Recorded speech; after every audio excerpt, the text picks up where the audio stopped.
हूं। दोस्तों आज रीजनिंग की वीडियो में हम देखने वाले हैं रीजनिंग के 100 ऐसे महत्वपूर्ण प्रश्न जो कि आरपीएफ, एसआई, कांस्टेबल और साथ ही साथ यूपी पुलिस के लिए बहुत ही ज़्यादा महत्वपूर्ण रहने वाले हैं। और ये क्वेश्चन बहुत ज़्यादा बार पूछे जा चुके हैं। इन 100 क्वेश्चन में मैं रीजनिंग के सारे इंपॉर्टेंट टॉपिक कवर करने वाला हूँ। इन 100 क्वेश्चन को मैंने 5 से 6 पार्ट में डिवाइड किया है। ये पार्ट 1 है। आगे के सभी पार्ट का नोटिफिकेशन लेने के लिए नीचे रेड कलर के बटन को दबा करके बेल आइकन को जल्दी से ऑन कर लीजिए ताकि आपके पास हर एक वीडियो का नोटिफिकेशन पहुंच जाए। और प्लीज आपसे एक छोटी सी रिक्वेस्ट है, वीडियो को अपने दोस्तों के साथ भी शेयर कर दीजिएगा ताकि दूसरे स्टूडेंट की भी हेल्प हो सके। और एक चीज और यहाँ पे मैं बोलूंगा कि आप वीडियो को देखते बहुत सारे बच्चे हैं बट लाइक बहुत कम करते हैं, तो वीडियो को एक लाइक जरूर करिएगा। यही एक चीज होती है जिससे मोटिवेशन मिलता है आपके लिए लगातार वीडियो बनाने के लिए। और बाकी जो इंपॉर्टेंट वीडियोज हैं नीचे डिस्क्रिप्शन बॉक्स में लिंक दे दिए हैं, वहां से जाके आप देख सकते हैं। जैसे मैथ की प्लेलिस्ट है, पूरी ऑनलाइन टेस्ट की सीरीज है, तो वहां से जाके आप वो भी देख सकते हैं। तो चलिए स्टार्ट करते हैं आज की वीडियो को। तो यहाँ पे पहला इंपॉर्टेंट क्वेश्चन है। देखिए इस टाइप के क्वेश्चन एग्जाम में आते हैं, आप खुद भी ट्राई कर सकते हैं। राइट आंसर जो भी बताएगा नीचे कमेंट बॉक्स में लिख देना, ठीक है। अंग्रेजी वर्णमाला में आपके दाएं ओर से 7वें अक्षर के बाएं और 10वां अक्षर कौन सा होगा। अब पहले मैं आपको इसको एक तरीका बताता हूं कैसे आप कर सकते हैं बिना किसी ट्रिक के। तो आपको पता होगा ABCD आप पूरा लिख के कर सकते हैं इसको। ABCD यानी कि जेड तक आप इसको लिखेंगे। अब यहाँ पे बोला जा रहा है दाएं से 7वें अक्षर, तो दाएं से यानी कि दाएं साइड से 7वां अक्षर कौन सा होगा। जेड की साइड से 7वां अक्षर कौन सा होगा, आपका T हो जाएगा। और फिर बोला जा रहा है 7वें अक्षर के बाईं और 10वां अक्षर, तो ये हो गया आपका 7वां अक्षर। और इसके बाईं और कौन सा हो जाएगा, बाईं और 10वां अक्षर कौन सा हो जाएगा, तो ये हो जाएगा J, ठीक है। तो यहाँ पे एक चीज मुझे पता चली है कि यहाँ पे जब बोला जाए कि दाएं ओर से 7वां अक्षर या फिर दाएं ओर से कोई भी अक्षर बोला जाए और फिर उसके बाएं ओर बोला जाए, तो इसका मतलब जब दाएं और बाएं दोनों बोला जाए तो दोनों को बस प्लस करना है। यानी कि मैं बोल सकता था यहाँ पे 7 और 10 को प्लस करके और डायरेक्ट ही मैं दाएं ओर से 17वां काउंट कर सकता था और J आपका राइट आंसर हो जाता, ठीक है। तो ऑप्शन डी इसका राइट आंसर हो जाएगा। तो यहाँ पे आपको कुछ नहीं करना है, जब भी बोला जाए कि दाएं ओर से 7वें या फिर किसी भी अक्षर के बाएं ओर, जब दाएं और बाएं दोनों क्वेश्चन में मिल जाए तो दोनों को प्लस कर दीजिए, यानी कि 7 + 10। और जो पहले लिखा होगा यानी कि दाएं लिखा है तो दाएं ओर से 17 काउंट कर लीजिए। अगर यहाँ पे पहले बाएं लिखा होता तो इसको बाएं ओर से 17 काउंट कर लेना था, वही आपका राइट आंसर हो जाता। तो पूरा का पूरा आपको ABCD लिखने की जरूरत नहीं है। और ये भी आपको पे डिपेंड करता है, अगर आपको सारे अल्फाबेट के नंबर्स पता है तो यहाँ पे आप इसमें एक वर्ड भी नहीं लिखने वाले और आंसर बता देंगे। आई होप कि आपको क्वेश्चन समझ में आ गया होगा, ठीक है। इन सभी क्वेश्चन के सॉल्यूशन इस PDF में ही है, तो इस PDF को भी डाउनलोड कर लेना टेलीग्राम से। तो राइट आंसर आपका हो जाएगा J। चलिए नेक्स्ट क्वेश्चन पे चलते हैं। तो दोस्तों सेकंड क्वेश्चन है। देखिए अगर आपको पहले वाला समझ में नहीं आया तो ये वाला समझ में आ जाएगा, टेंशन बिल्कुल मत लीजिए। यदि उपरोक्त अंग्रेजी वर्णमाला के प्रथम अर्धांश को विपरीत क्रम में लिखा जाए तो आपके दाएं ओर से 10वें अक्षर के बाएं और 7वां अक्षर कौन सा होगा। अर्धांश मीन्स यहाँ पे आधे, यानी कि जो पहले यदि उपरोक्त अंग्रेजी वर्णमाला के प्रथम अर्धांश यानी कि पहले 13 को उल्टा लिख दिया जाए, यानी कि A से M तक को उल्टा लिख दिया जाए, ठीक है। A से M तक 13 होते हैं, फर्स्ट ये 13 है और अगले आपके 13 हो जाएंगे, टोटल 26 होते हैं। तो यहाँ पे M से उल्टा लिखना है, यानी कि A से M लिखा जाता है, M से उल्टा करके A तक लिखना है। यहाँ पे मैं आपको बताता हूँ, इसका ये सॉल्यूशन है क्वेश्चन नंबर 2 का। देखिए जो A से M तक है ये उल्टे लिखने हैं। उल्टे लिखने के बाद में नेक्स्ट लाइन में क्या बोला जा रहा है, बाकी के वैसे लिखना है, NOPQRSTUVWXYZ वो वैसे ही लिखना है। नेक्स्ट फिर लाइन में क्या बोला जा रहा है, इतना आपकी समझ में आ गया ना। तो आपके दाएं ओर से 10वें अक्षर के बाएं और 7वां अक्षर कौन सा होगा। अभी ऊपर वाले क्वेश्चन में मैंने बताया आपको कि दाएं ओर से 10वें अक्षर का बाएं ओर, यानी कि दाएं और बाएं दोनों आए तो दोनों को प्लस कर दीजिए। 10 और 7 कितना हो जाएगा 17। तो 17 आप किधर से काउंट करेंगे, दाएं ओर से, जिधर से स्टार्टिंग होती है वहां से काउंट करना है। तो आपके दाएं ओर से 10वें अक्षर के बाएं और 7वां अक्षर कौन सा होगा, तो ये 17, 10 और 7 17 प्लस करके दाएं ओर से काउंट कर लीजिए। तो दाएं ओर कौन सी होती है, ये वाली होती है भाई, ठीक है। यहाँ से काउंट करेंगे तो सीधा सीधा मैं आपको बता सकता हूं कि आपका D हो जाएगा, ठीक है। बट एक बार काउंट कर लेते हैं, 1 2 3 4 5 6 7 8 9 10 11 12 13 14 15 16 17। तो D आपका राइट आंसर हो जाएगा। दोस्तों बहुत अच्छा क्वेश्चन है, अगर समझ में नहीं आया है तो प्लीज बता दीजिएगा, क्योंकि अभी और आगे भी क्वेश्चंस लेकर आऊंगा उसमें कवर करा दूंगा, ठीक है। इस टाइप के क्वेश्चंस देखने को मिलते हैं। जैसे मैंने आपको बताया था, ये सारी चीज़ें मैं यहाँ पे लिख भी दी हैं ताकि जब आप पीडीएफ को पढ़ें आपको समझ में भी आ जाए। जब भी आपके दाएं और बाएं की बात की जाती है तो एक्स और वाई मैंने बोला दोनों को प्लस करिए और ये 17 काउंट कर लीजिए दाएं ओर से। ठीक है भाई, समझ में तो आ ही गया होगा। ठीक है, चलिए नेक्स्ट क्वेश्चन पे चलते हैं। नेक्स्ट आपका क्वेश्चन नंबर 3 है सीरीज से। देखिए हर एक टाइप का क्वेश्चन देखने को मिलेगा, बस वीडियो को पूरा एंड तक देखिएगा, बहुत मजा आने वाला है। ठीक है, तो यहाँ पे तीसरे का राइट आंसर बताइए क्वेश्चन का क्या रहेगा। यहाँ पे लिखा है 7, 15, 32, 67 और यहाँ पे मिसिंग है, ये बताना है आपको, और 281। सीरीज कैसी है? इंक्रीजिंग ऑर्डर में है, यानी कि बढ़ते क्रम में है। बढ़ते क्रम में क्या चलता है, तो मल्टीप्लाई चलेगी या प्लस चलेगा। डिफरेंस हमने चेक किया, सभी का डिफरेंस सेम नहीं है। इसका मतलब देखिए, अगर मैं यहाँ पे बात करूँ 7 को 15 बनाने की, तो कैसे कैसे बन सकता है। 7 की मल्टीप्लाई 2 में की, कितना हो जाएगा 14, और 14 में +1 कर देंगे 15। इस तरीके से कुछ यहाँ पे सीरीज चल रही है। 15 से 32 कैसे बनेगा, 15 की मल्टीप्लाई की 2 में, यानी कि 30 और +2 कर दिया, यानी कि मल्टीप्लाई की जा रही है जिस नंबर की उसमें, मतलब 2 की मल्टीप्लाई की जा रही है, 2 प्लस कर दिया। 15 में मल्टीप्लाई की जाएगी 3 की, +3 2 कर देंगे, 3 कर देंगे, सॉरी मल्टीप्लाई तो 2 की चलेगी क्योंकि पहले में भी मल्टीप्लाई 2 की हुई है, दूसरे में भी मल्टीप्लाई 2 की होगी, तीसरे में भी मल्टीप्लाई 2 की ही होगी। 32 मल्टीप्लाई 2 +3 हो जाएगा। ठीक है, बट जो प्लस हो रहा है वो इंक्रीजिंग ऑर्डर में, पहले 1 हुआ, फिर 2 हुआ, फिर 3 हुआ। अब नेक्स्ट 67 में हम मल्टीप्लाई करेंगे 2 की और प्लस कर देंगे 4। तो यहाँ पे 67 मल्टीप्लाई 2 + 4 कितना हो जाएगा, 138। तो यहाँ पे आपका 138 आ जाएगा। तो आपका राइट आंसर निकल के आ चुका है 138। और यहाँ पे नेक्स्ट करेंगे 138 इंटू 2 और प्लस आपका कितना हो जाएगा 5। तो यहाँ पे कितना हो जाएगा 281। तो आप देख लीजिए करके 281 ही आ रहा है। तो आपका राइट आंसर क्या हो जाएगा, ऑप्शन ए। आई होप कि आपको क्वेश्चन समझ में आ गया होगा, क्योंकि देखिए सीधा सीधा सा कॉन्सेप्ट है भाई। 7 की मल्टीप्लाई 2 में की गई, +1 कर दिया गया। 7 की मल्टीप्लाई 2 में की गई, +2 कर दिया गया। सॉरी 15 की मल्टीप्लाई। ठीक है, फिर यहाँ पे 15 की मल्टीप्लाई 2 में की गई, +3 कर दिया गया। फिर आपका 32 की मल्टीप्लाई 2 में की गई, +4 कर दिया गया। तो इस तरीके से ये सीरीज बनती हुई जा रही है। तो समझ में तो आपके आ गई होगी। तो इस टाइप की सीरीज बहुत ही इंपॉर्टेंट होती है, एग्जाम में पूछ ली जाती है। नेक्स्ट क्वेश्चन पे चलते हैं। क्वेश्चन नंबर 4 देखिए, ट्राई करके, बहुत ही आसान है, आप आंसर इसका बिल्कुल लगा सकते हैं। यहाँ पे चल रहा है स्क्वायर -1, तो इस तरीके से चलेगा। जैसे 2 का स्क्वायर आपने किया तो कितना आएगा, 4 -1 कर दिया तो कितना हो जाएगा 3। ठीक है, फिर यहाँ पे 3 को छोड़ के 4 का स्क्वायर किया गया, 4 चौक 16 -1 तो 15 आ जाएगा। यहाँ पे फिर आपका 5 को छोड़ के 6 का स्क्वायर किया गया, 6 चंग 36 -1 तो आपका 35 हो जाएगा। फिर यहाँ पे 7 को छोड़ के 8 का स्क्वायर किया गया, 8 8 64 -1 तो आपका कितना 63 हो जाएगा, 63। फिर नेक्स्ट आपका किया जाएगा यहाँ पे 10 का स्क्वायर, और 10 का स्क्वायर आपका 100 और -1 कर दिया जाएगा आपका 99। तो आपकी समझ में आ गया। 2 का किया गया, 3 को छोड़ के 4 का, 5 को छोड़ के 6 का, 7 को छोड़ के 8 का, 9 को छोड़ के 10 का, और यहाँ पे 11 को छोड़ के 12 का किया जाएगा। और 12 का यहाँ पे स्क्वायर कितना होता है 144, और 144 में से -1 कर देंगे, आपका कितना हो जाएगा 143। तो 143 is the right answer. I hope कि आपको क्वेश्चन समझ में आ गया होगा। ठीक है दोस्तों, चलिए नेक्स्ट क्वेश्चन पे चलते हैं। क्वेश्चन नंबर 5 है आपका कुछ इस तरीके से। यदि प्लस का अर्थ मल्टीप्लाई, मल्टीप्लाई का अर्थ माइनस और डिवाइड का अर्थ प्लस, माइनस का अर्थ डिवाइड हो तो 175 - 25 डिवाइड 5 + 20 मल्टीप्लाई 3 + 10 का मान क्या होगा। देखिए बहुत ही आसान क्वेश्चन होता है। कैसे करना है, सबसे पहले तो सबके साइन चेंज करने हैं जैसे जैसे क्वेश्चन में बोला गया है। प्लस को क्या बोला गया, मल्टीप्लाई, तो जहाँ पे भी प्लस है वहाँ पे मल्टीप्लाई रख दीजिए। फिर मल्टीप्लाई को माइनस, जहाँ पे भी मल्टीप्लाई है वहाँ पे माइनस रख दीजिए। उसके बाद डिवाइड को प्लस, तो जहाँ पे भी डिवाइड है वहाँ पे प्लस रख दीजिए। उसके बाद माइनस का अर्थ डिवाइड है, तो जहाँ पे भी माइनस है वहाँ पे डिवाइड रख दीजिए।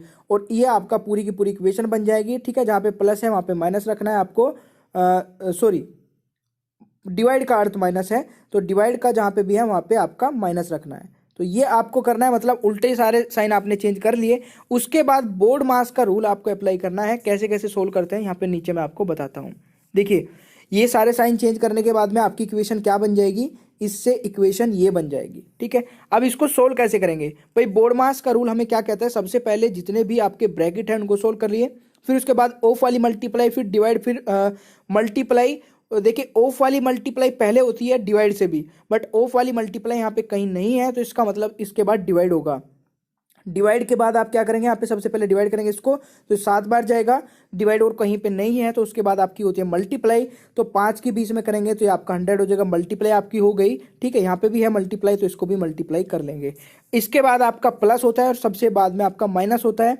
तो प्लस यहाँ पे 7 और 100 को करेंगे 107 और ये 30 माइनस कर देंगे तो आपका 77।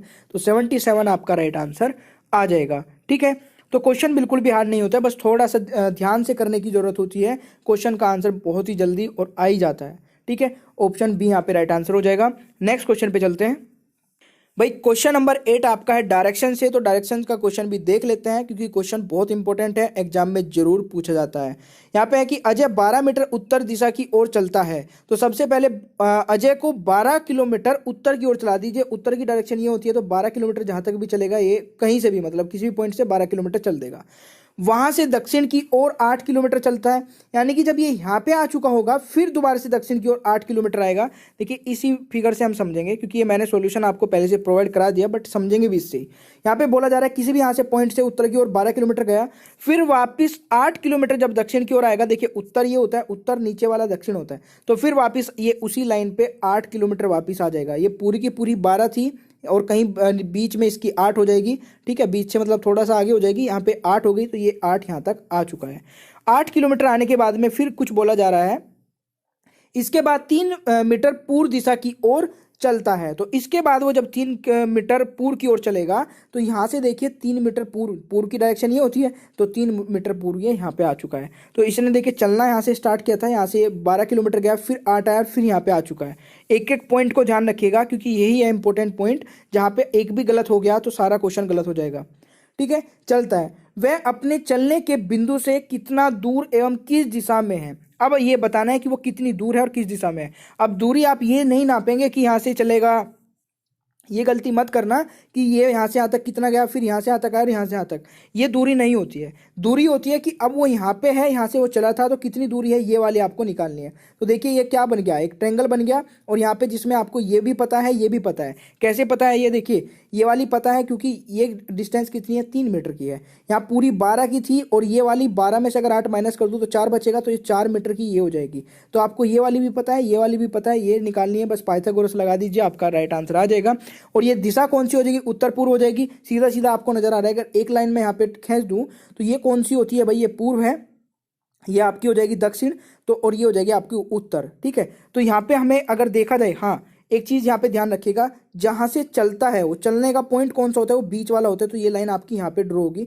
तो यहाँ पे देखिए अब जब वो यहाँ से चलेगा तो ये यहाँ से यहाँ तक गया, फिर बीच में आया और फिर वापिस यहाँ बीच में है, यानी कि उत्तर और पूर्व की ओर ये है, तो इसका मतलब ये यहाँ पे हो जाएगा। दोस्तों एक चीज मैं आपको बहुत बार बता चुका हूं, जब भी कोई चलना स्टार्ट करता है तो वो किस पॉइंट से चलता है। जैसे हमारी 4 दिशाएं ये होती हैं, तो वो चलना जो स्टार्ट करता है वो इस पॉइंट से करता है, बीच से। तो ये सबसे पहले 12 किलोमीटर उत्तर की ओर गया था, तो इस पॉइंट से गया था, ना कि इधर इधर उधर कहीं से। तो यहाँ से 12 किलोमीटर गया, फिर 8 आया, फिर यहाँ पे पूर्व की ओर मुड़ा 3 मीटर। अब ये पूछा जा रहा है किस दिशा में है, तो एग्जैक्ट हमें ये तो नहीं पता ना कि ये पूरी पूर्व दिशा में यहीं तक ही गया है, तो ये कहीं ना कहीं बीच में ऐसे गया है। तो अब बीच में कहीं पे है, तो ये कौन सी दिशा हो जाएगी, आपकी उत्तर पूर्व हो जाएगी। तो दिशा में पता चल गई, बस आपको पता है दोनों साइड की, ये 3 है ये 4 है, तो बस पाइथागोरस लगा दीजिए, दोनों का स्क्वायर करिए, रूट करिए, और आपका राइट आंसर आ जाएगा, ठीक है। तो यहाँ पे 4 का स्क्वायर प्लस 3 का स्क्वायर कितना हो जाएगा, 25, और इसको रूट करेंगे तो कितना हो जाएगा 5, तो आपका 5 मीटर की हो जाएगी। यानी कि अभी वो जहाँ से चलना स्टार्ट किया था वो 5 मीटर की दूरी पर है। तो आई होप कि आपको ये क्वेश्चन भी समझ में आ गया होगा, ठीक है। तो चलिए नेक्स्ट क्वेश्चन पे चलते हैं। भाई एक क्वेश्चन देख लेते हैं सिटिंग अरेंजमेंट का भी, क्योंकि ये क्वेश्चन आपका देखिए आरपीएफ में भी पूछा जा रहा है, एसआई और कांस्टेबल में, और ये यूपी पुलिस में भी पूछा गया था अभी जो लास्ट एग्जाम हुआ था आपका, तो आगे भी पूछा जा सकता है। तो ध्यान से देखते हैं इसको। 6 सहेलियां एक वृत्ताकार पथ पर बैठकर केंद्र की ओर मुंह करके बातें कर रही हैं। सुशीला, सुधा और पुष्पा के मध्य नहीं बैठी हैं। तो यहाँ पे 6 सहेलियां हैं जो एक वृत्ताकार जो पथ है उस पे बैठी है, यानी कि गोले में बैठी है। तो यहाँ पे आपको बताना है, सभी का मुंह एक दूसरे के मतलब अंदर को है, तो एक दूसरे की तरफ को है। तो यहाँ पे आपको बताना है कि किस तरीके से बैठी है। बैठने का क्रम दे रखा है, सुशीला जो है वो सुधा और पुष्पा के मध्य नहीं बैठी है, यानी कि जो सुशीला है वो सुधा और पुष्पा के बीच में नहीं बैठी है। तो एक चीज कंडीशन आपकी क्लियर हो गई। तो यहाँ पे जहाँ पे भी इन दोनों को बैठाया जाएगा उसके बीच में सुशीला नहीं आएगी। दूसरी लाइन में बोला जा रहा है पूनम पुष्पा की पड़ोसी है। तो अब थोड़ा चलते हैं क्वेश्चन पे यहाँ पे, ठीक है। ये हमने एक गोला बनाया जिसमें यहाँ पे बोला गया था जो पुष्पा है, सॉरी सुशीला जो है वो पुष्पा और सुधा के बीच में नहीं है। तो यहाँ पे हम सुशीला को कहीं पे भी बैठा देते हैं, बट ध्यान ये रखेंगे पुष्पा और सुधा के बीच में नहीं बैठाएंगे, ठीक है। तो नेक्स्ट लाइन में क्या बोला गया था, पूनम पुष्पा की पड़ोसी है। तो हम क्या करेंगे, पुष्पा को हमने अगर यहाँ पे बैठा दिया, ठीक है, सुशीला को यहाँ पे बैठाया, पुष्पा को यहाँ पे बैठाया, तो पूनम उसकी पड़ोसन है। तो पड़ोसन यहाँ पे भी हो सकती है भाई, यहाँ पे भी। तो अभी पूनम का जो स्थान है वो कंफर्म नहीं है कि वो इधर आएगा इधर आएगा, तो मैं दोनों साइड में ही अभी पूनम को बैठा देता हूँ, ठीक है। तो यहाँ पे इस साइड में भी पूनम हो सकती है और इस साइड में भी हो सकती है। चलिए फिर नेक्स्ट लाइन में बोला जा रहा है और रिंकी की ठीक बाएं बैठी है। अब यहाँ पे बताया गया है जो पुष्पा है वो पूनम की पड़ोसन है, और पूनम जो है सॉरी पुष्पा की पड़ोसी है और रिंकी के ठीक बाएं और बैठी है। अगर ये यहाँ पे बैठे, अगर पूनम यहाँ पे बैठे तो रिंकी यहाँ पे बैठे तो पूनम इसके ठीक बाएं ओर हो जाएगी, ठीक है। तो यहाँ पे हमने इसको बैठा दिया अभी, और बाकी की आगे कंडीशन देखते हैं क्या लिखा है। बाईं ओर बैठी है। पिंकी सुशीला के दाएं दूसरे स्थान पर बैठी है। पिंकी जो है सुशीला के दाएं दूसरे स्थान पर बैठी है। तो पिंकी जहाँ पे भी बैठी होगी, देखिए पिंकी यहाँ पे है, सुशीला के दाएं दूसरे स्थान पर बैठी है। तो सुशीला को हमने यहाँ पे बैठाया था, एक ये छोड़ के और एक ये यहाँ पे आ जाएगा, तो ये इसके दूसरे ओर बैठी है। अगर पिंकी यहाँ पे बैठी है दाईं ओर तो पूनम का स्थान ये कंफर्म हो चुका है। अगर पूनम का स्थान ये कंफर्म है तो रिंकी इसके बाईं ओर बैठी है, यानी कि पिंकी जो है सॉरी पूनम जो है रिंकी के बाईं ओर बैठी है, तो ये भी इस स्थान कंफर्म हो चुका है। तो इसका स्थान कंफर्म हो गया, ये भी कंफर्म हो गया, ये भी कंफर्म हो गया, ये भी कंफर्म हो गया। अभी पुष्पा और सुधा बची हुई है, ये भी कंफर्म हो जाएगा। फिर यहाँ पे बोला जा रहा है पिंकी सुशीला के दाएं दूसरे स्थान पर बैठी है। पिंकी जो है सुशीला के दाएं दूसरे स्थान पर बैठी है, यानी कि पिंकी आपका सुशीला के दाएं दूसरे स्थान पर, ये तो आपका हो ही गया है, ये तो आपका हो ही गया है, दूसरे स्थान पर बैठी है। रिंकी के ठीक सामने पिंकी बैठी है। तो रिंकी के जो ठीक सामने पिंकी बैठी है, तो रिंकी के ठीक सामने पिंकी भी हो गई है। भाई पुष्पा का स्थान पहले ही मैंने कंफर्म कर दिया था, बची सुधा, तो सुधा आपका एक ही स्थान बचता है, तो ये यहाँ पे आ जाएगा। सबसे पहले इस तरीके से लाइन ड्रॉ कर लेते हैं जितनी भी ये यहाँ पे सहेलियां बताई जाती हैं, ठीक है। तो इन सभी का स्थान कंफर्म हो गया। अब क्वेश्चन पे चलते हैं कि क्या क्या क्वेश्चन पूछे जा रहे हैं। तो भाई पहला क्वेश्चन यहाँ पे पूछा जा रहा है, रिंकी के तुरंत दाएं कौन बैठी है। तो रिंकी के तुरंत दाएं कौन बैठी है, देखिए रिंकी कहाँ पे बैठी है भाई आपके, ये यहाँ पे है, और तुरंत दाएं और सुशीला है, तो आपका राइट आंसर सुशीला हो जाएगा। तो एक बार बस ये जो डायग्राम होता है ये बनना होता है, उसके बाद जितने भी क्वेश्चन पूछे जाते हैं बहुत ही आसानी से हो जाते हैं। तो आपका सुशीला हो गया पहले का। दूसरा है सुधा के ठीक सामने कौन बैठी है। तो सुधा देखिए कहाँ पे बैठी है, सुधा आपके यहाँ पे है, और ठीक सामने आपकी कौन हो जाएगी, पूनम हो जाएगी। तो इसका राइट आंसर पूनम हो जाएगा, ठीक है। फिर नेक्स्ट है आपका पुष्पा किन दो लड़कियों के ठीक मध्य में बैठी है। पुष्पा देखिए किन दो के बीच में बैठी है, पिंकी और पूनम, यानी कि पूनम और पिंकी के बीच में है। तो यहाँ पे भी आप लगा सकते हैं पिंकी और पूनम, या पूनम और पिंकी, पूनम और पिंकी यहाँ पे हो जाएगा। तो ये राइट आंसर हो गया आपका ऑप्शन बी। फिर 4 है आपका, निम्न में से कौन सी लड़की सुधा के पास बैठी है। तो सुधा के पास कौन सी लड़की बैठी है, देखिए सुधा अगर देखा जाए यहाँ पे बैठी है, तो ये इसके भी पास है सुशीला, और पिंकी भी। देखिए ऑप्शन में कुछ आपको दे रखा होगा, तो यहाँ पे देखिए सुधा का तो नाम नहीं दे रखा है, इसका मतलब पिंकी राइट आंसर हो जाएगा। तो 4 का राइट आंसर ऑप्शन ए हो जाएगा। दोस्तों आई होप कि आपको ये क्वेश्चन समझ में आए होंगे, ठीक है। चलिए नेक्स्ट क्वेश्चन पे चलते हैं। दोस्तों क्वेश्चन नंबर 8 है आपका, ये इस तरीके से एक वेन डायग्राम दे रखा है जिसमें यहाँ पे मराठी, अंग्रेजी, हिंदी के कुछ जो भाषाएं हैं, भाषाएं दे रखी हैं, और व्यक्ति दे रखे हैं कौन कितनी भाषाएं बोलते हैं, ठीक है। तो इसमें क्वेश्चंस पूछे गए हैं कुछ। ये पहला क्वेश्चन है देखिए इसका, और ये हमें इस वेन डायग्राम को देखते हुए आंसर देना है। यहाँ पे बोला जा रहा है आरेखा में 1000 व्यक्तियों के उनकी अंग्रेजी, हिंदी और मराठी की जानकारी के संबंध में एक नमूना सर्वेक्षण को दर्शाया गया है। कितने लोग सभी भाषाएं जानते हैं। यहाँ पे बताना है इनमें से कितने लोग हैं, ये पूरे 1000 हैं, ये सारे के सारे मिला के 1000 हैं। तो इनमें से बताना कितने लोग सभी भाषाएं जानते हैं, यानी कि हिंदी, अंग्रेजी, मराठी सारी जानते हैं। तो अगर मैं देखूं यहाँ पे केवल ये 175 मेरे को नजर आ रहे हैं, क्योंकि ये अंग्रेजी में भी है, मराठी में भी है और हिंदी में भी है। बाकी और कोई सा भी आपको नजर नहीं आएगा कि ये तीनों में एक दूसरे को रिलेट करके दिखा रहा हो। 175 आपका राइट आंसर हो जाएगा, पहले का तो 175 हो गया भाई। फिर दूसरे में बोला जा रहा है आरेखा में 1000 व्यक्तियों के उनकी अंग्रेजी, हिंदी, मराठी की जानकारी के संबंध में एक नमूना सर्वेक्षण को दर्शाया गया है। 105 व्यक्ति कितनी भाषाएं जानते हैं। तो यहाँ पे 105 व्यक्ति कितनी भाषा जानती है आपको बताना है। तो देखिए 105 किस किस में है, मराठी में भी है, अंग्रेजी में भी है, बाकी तो किसी में नहीं है। तो मराठी और अंग्रेजी आपका राइट आंसर हो जाएगा। तो देखिए क्वेश्चन आपको ये बिल्कुल भी हार्ड नहीं लगा होगा। तो मराठी और अंग्रेजी आपका हो जाएगा, यानी कि option C is the right answer. ठीक है, तो देखिए क्वेश्चन हार्ड नहीं था, बट ये भी क्वेश्चन एग्जाम में पूछे जाते हैं, थोड़ा सा लेंथी लगते हैं, बहुत सारी यहाँ पे इसमें डिटेल दे दी जाती है, जिसको देख करके बहुत सारे बच्चे इसको स्किप कर देते हैं कि इतने लंबे क्वेश्चन को कौन रीड करके आंसर देगा। बट आपने देखा होगा बिल्कुल भी टाइम नहीं लगा है, टाइम नहीं लगता है, क्वेश्चन को ट्राई जरूर कर ले करें इस टाइप के भी। ठीक है, चलिए नेक्स्ट क्वेश्चन पे चलते हैं। देखिए क्वेश्चन नंबर 9 को भी ट्राई करिए और इसका राइट आंसर क्या रहेगा कमेंट बॉक्स में बताइएगा। यहाँ पे बताना है कि यहाँ पे कौन सी संख्या आएगी। तो यहाँ पे देखिए ये भी बड़ी लिखा है, ये भी बड़ा लिखा है, इन दोनों से यहाँ पे भी कुछ ना कुछ बड़ा ही आएगा। बट इसका रीजन क्या है बड़े होने का? इसका रीजन ये है कि इन दोनों के कुछ ना कुछ कॉम्बिनेशन बन के मल्टीप्लाई होके या स्क्वायर होके ही कुछ ना कुछ बना होगा। ठीक है, क्योंकि संख्या बड़ी है। तो अब क्या क्या बन सकते हैं कारण भाई? 5 की 5 में करेंगे, 5 पंजे 25, और 25 की अगर मैं 5 में कर दूं तो 125। तो इसका मतलब यहाँ पे राइट आंसर 125 इस तरीके से आया है, यानी कि 5 की मल्टीप्लाई 5 से कर दी जाए तो यहाँ पे आपका ये हो जाएगा, यानी कि 3 बार मल्टीप्लाई की जाए, सॉरी, तो यहाँ पे आपका ये हो जाएगा 125। वैसे यहाँ पे 4 की मल्टीप्लाई 4 में की जाए, 4 चौक 16, और 16 की मल्टीप्लाई अगर मैं 5 में कर दूं तो 80 हो जाएगा।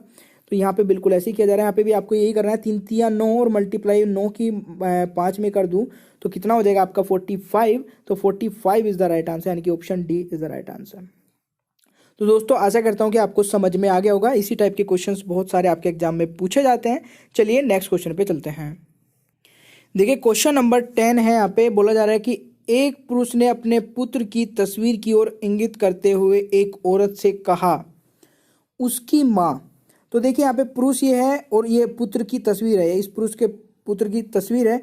तो इसकी माँ यहाँ पे बोला जा रहा है उसकी माँ, यानी कि इसके पुत्र की माँ। तो इसकी पुत्र की माँ इसकी क्या हो जाएगी? ये औरत हो जाएगी, मतलब ये इसकी वाइफ हो जाएगी। तो ये आपका यहाँ तक तो बिल्कुल कंडीशन क्लियर है। तुम्हारी माँ की इकलौती पुत्री है, तो उसकी माँ की उस एक औरत की ओर मतलब एक अपने पुत्र की ओर इशारा करते हुए कहता है कि औरत इससे कहता है, एक औरत से कहता है उसकी माँ तुम्हारी माँ की इकलौती पुत्री है। तो उसकी माँ की इकलौती पुत्री, यानी कि ये इसकी औरत की माँ हो जाएगी। तो यहाँ पे पूछा जा रहा है बताएं कि उस औरत की उस पुरुष से क्या संबंध है। तो ये उस पति हो जाएगा इसका, यानी कि ये इसका पति हो जाएगा और ये इसकी पत्नी हो जाएगी। तो यहाँ पे पूछा जा रहा है बताएं औरत उस पुरुष से क्या संबंध रखती है, यानी क्या संबंधित है। तो ये इसकी पत्नी हो जाएगी। भाई दोस्तों सीधी सीधी सी कंडीशन दे रखी है ना। यहाँ पे बोला जा रहा है एक पुरुष एक तस्वीर की ओर इशारा करते हुए एक औरत से कहता है कि इसकी माँ, तो इस पुत्र की जो माँ रहेगी वो इसकी वाइफ हो जाएगी ना। ठीक है, कि एक तुम्हारी माँ की इकलौती पुत्री है, उसकी माँ तुम्हारी माँ की इकलौती पुत्री है। तो इसकी माँ क्या हो जाएगी? इस औरत की माँ, ये इसकी नानी हो जाएगी, ये इसकी मम्मी हो जाएगी, यानी कि इस औरत की, और ये इसका बेटा हो जाएगा। और ये अगर इनका ये बेटा है और ये इसका पुत्र है तो ये इसकी वाइफ हो जाएगी। तो ये क्या औरत इस पुरुष से क्या संबंध रखती है? ये आपका औरत हो जाएगा।